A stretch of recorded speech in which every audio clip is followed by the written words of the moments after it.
Você já parou pra pensar que doideira que é que assim, você tem um sonho, eu tenho um objetivo e a gente sabe exatamente o que tem que ser feito pra chegar lá, só que mesmo assim a gente não faz. Por que que a gente sabe o que fazer, mas não fazemos? Eu acho que todo mundo já passou por isso e, sinceramente, tentar responder essa pergunta pode gerar uma puta de uma crise existencial. Mano, é completamente maluquice que a gente saiba que a gente precisa estudar mais, comer mais saudável, né? Comer melhor, dormir melhor, trabalhar mais, a gente precisa cuidar da nossa saúde, a gente precisa fazer academia, a gente precisa tirar do fundinho da cabeça aquele projeto que não sai daqui, que fica martelando, a gente precisa tirar ele daqui e colocar no papel e mesmo assim a gente adia essas coisas. E na maioria das vezes nem é porque a gente não sabe por onde começar. Isso significa que a gente tem clareza sobre o que deve ser feito, mas mesmo assim a gente adia e se sabota. E o pior de tudo é que a gente não tá evitando coisas que estão sendo tipo impostas sobre a gente, que a gente tá sendo obrigado a fazer, ou coisas que fariam mal pra gente. É muito pelo contrário, a gente evita coisas que justamente levariam a gente exatamente para onde a gente almeja estar. Esse comportamento acaba sendo ou acaba soando completamente contraditório, mas quando você começa a se aprofundar na psicologia e na filosofia, ele passa a não ser tão irracional assim. E eu tô falando isso porque eu sou uma testemunha real desse problema. Eu tô passando por isso já faz um tempo, eu tenho meus grandes objetivos, minhas grandes metas, e eu tô sofrendo com esse lance, tipo assim, eu sei o que tem que ser feito, mas por que eu não faço? E aí eu fui atrás da psicologia e da filosofia para tentar entender essa questão e resolver esse problema, sei lá, tentar hackear minha cabeça. Ó, para eu trazer vocês para essa minha jornada, para vocês mergulharem comigo nessa minha jornada, dessa tentativa de tentar encontrar essa resposta, a gente vai precisar voltar um pouquinho lá na Grécia Antiga, quando o Platão inventou a teoria da tripartição da alma, né? Ou seja, ele dizia que a nossa alma é dividida em 3 partes. Essas 3 partes seriam a razão, que sabe o que deve ser feito, o espírito, que seria tipo a força de vontade, né? Seria a nossa coragem, o nosso impulso para agir, e os desejos que puxam a gente para o prazer imediato e para o conforto e vai justamente de encontro à razão e o espírito. É meio que aquela coisa, aquela âncora que fica puxando a gente para trás, querendo afundar a gente, tá ligado? Ó, imagina que você tá dirigindo um carro e tá usando o Waze. A razão seria o Waze, seria o GPS que te dá o caminho até o seu objetivo. O espírito seria o motor do carro, que te dá força para continuar seguindo em frente. E os desejos seriam, sei lá, por exemplo, as notificações do celular, sabe? Quando você tá dirigindo ali, vendo o Waze e fica aparecendo notificação no celular. Esses seriam os desejos, ou os desejos seriam também qualquer outra coisa que te distraia. Se você tá aqui dirigindo e aí por algum motivo você tira os olhos da pista e começa a prestar atenção nessas distrações, qualquer uma que seja, o que vai acontecer é que você vai perder o foco, e quando isso acontece, mesmo que você saiba o caminho ou que você tenha um mapa ali, você esteja com o Waze te mostrando o caminho, pode acontecer de você acabar entrando numa rua errada, eventualmente, né? Ou pode acontecer de você até ter que, parar o carro, ter que parar tudo e remanejar a rota. Ou seja, se você não estiver atento, se você não tiver o foco, não adianta ter o GPS, não adianta ter o Waze, você simplesmente não vai chegar onde você quer, você não vai chegar onde a sua razão tá te mandando ir. E tipo assim, ela não tá só te mandando, ela tá te mostrando o caminho. E é justamente isso que acontece. A gente sabe o que precisa ser feito, né? A razão. A gente até tem motivação, o espírito, mas nós somos puxados pelas distrações, pelos prazeres momentâneos, pelo medo, pela preguiça, e aí o resultado disso é a estagnação.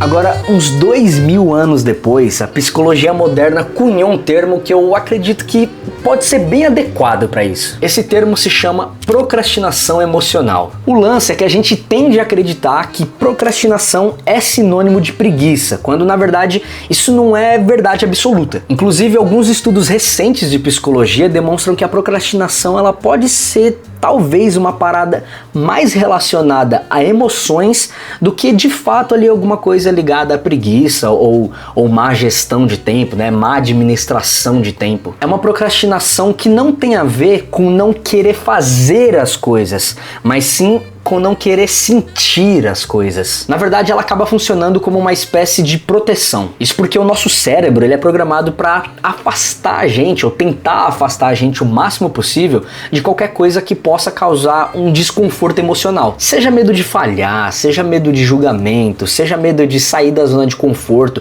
ou até mesmo medo de dar certo e depois não saber como lidar ou como sustentar o sucesso. Cara, olha que bizarro, mano. A procrastinação emocional ela pode acontecer tipo, não por medo das coisas darem errado, mas sim por medo de darem certo, mano. Então, o que o cérebro faz para tentar evitar qualquer eventual desconforto como esses aí? Ele distrai a gente, ele empurra a gente para qualquer outra coisa, menos pro que realmente importa. E aí, quando você vai ver, já passou mais um dia e você não fez o que tinha que ser feito.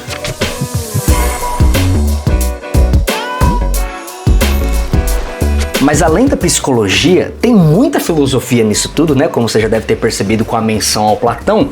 E agora a gente vai entrar no existencialismo do Sartre. Talvez o existencialismo do Sartre tenha sido um dos pensamentos que mais fizeram sentido pra mim enquanto eu buscava encontrar essa resposta pra essa questão de tipo, se eu sei o que tem que ser feito, por que eu não faço? O Sartre diz que o ser humano é completamente livre, que a gente não nasce com uma essência definida, que a gente constrói quem nós somos através das escolhas que a gente faz ao longo da vida. Inclusive, se você conhece a teoria da tábula rasa do Locke, pode te ajudar a entender um pouco melhor esse conceito, né? Embora não seja a mesma coisa, tá? Foi só um parênteses aqui. Pro Sartre, o homem não nasce com uma essência, com uma natureza definida, o que seria completamente diferente, por exemplo, para um gato. O gato ele nasceu para ser um gato e ponto final. Então, ao contrário do gato, a gente seria uma espécie de projeto em aberto. Tipo, a gente tem liberdade plena para agir. Só que essa liberdade que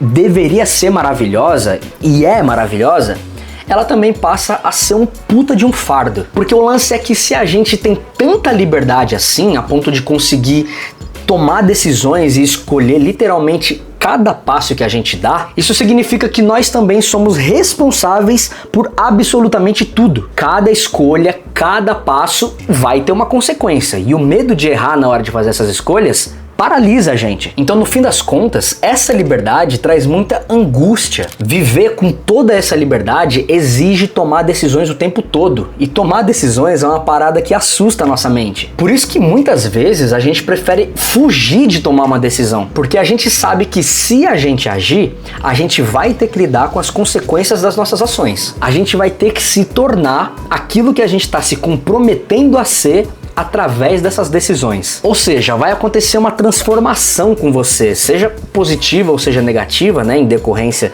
dos seus atos, mas o lance é que o ser humano ele foge de transformações, a gente não gosta de transformações.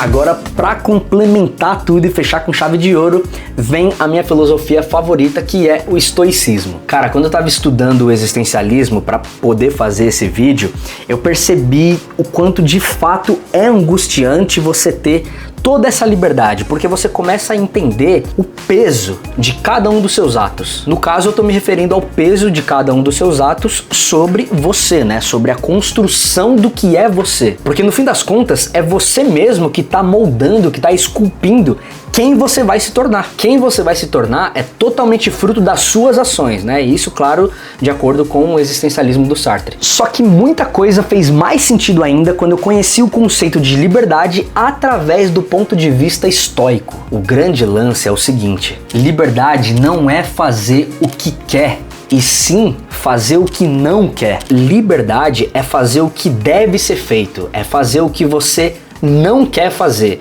porque é quando você está fazendo o que você não quer fazer que você está tendo liberdade de verdade, liberdade plena. E sabe por quê? Porque quando você está fazendo o que não quer fazer, você não está cedendo aos seus desejos, você não está cedendo aos seus vícios. E o homem que tem liberdade plena é o homem que governa a si mesmo, é o homem que tem autocontrole. Que tipo de liberdade você acha que tem se você não é capaz nem de controlar você mesmo? Se você não consegue, por exemplo, deixar de comer aquele chocolatinho simplesmente porque você é viciado em doce. Ou se você não consegue parar para estudar e trabalhar ao invés de jogar LOL simplesmente porque você é viciado em jogo. Ou sei lá, não consegue ir para academia simplesmente porque você não consegue ter disciplina. A verdadeira liberdade é a submissão à razão. É você abaixar a cabeça para a razão e seguir ela até o final, moleque. Lembra do conceito de razão do Platão que a gente falou agora há pouco? É isso. Liberdade do ponto de vista estoico é quando você consegue seguir a razão ao invés do desejo. Ó, eu não sei se está sendo para você, mas para mim essa ótica tá sendo transformadora, mano. Tipo, ela tá levando a minha mente, tá levando o meu cérebro para uma configuração que eu não conhecia, para uma configuração que ele nunca esteve antes. O estoicismo é uma parada sinistra, velho. É uma parada que me seduz muito e eu recomendo fortemente para você, independente de quem seja você. Epiteto, Sêneca e Marco Aurélio. Esses são os caras. Dá uma pesquisadinha aí e vai ser feliz.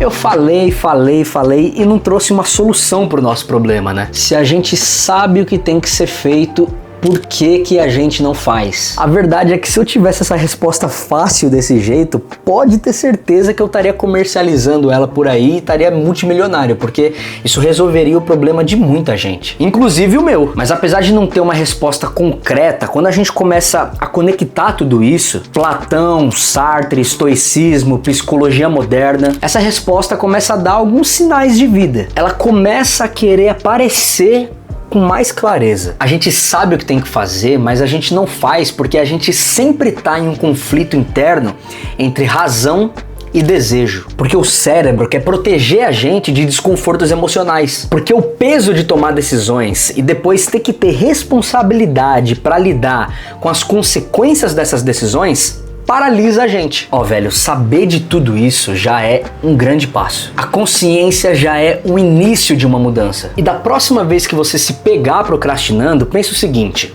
eu tô sendo refém de mim mesmo, tô sendo refém dos meus próprios desejos. E isso não é liberdade.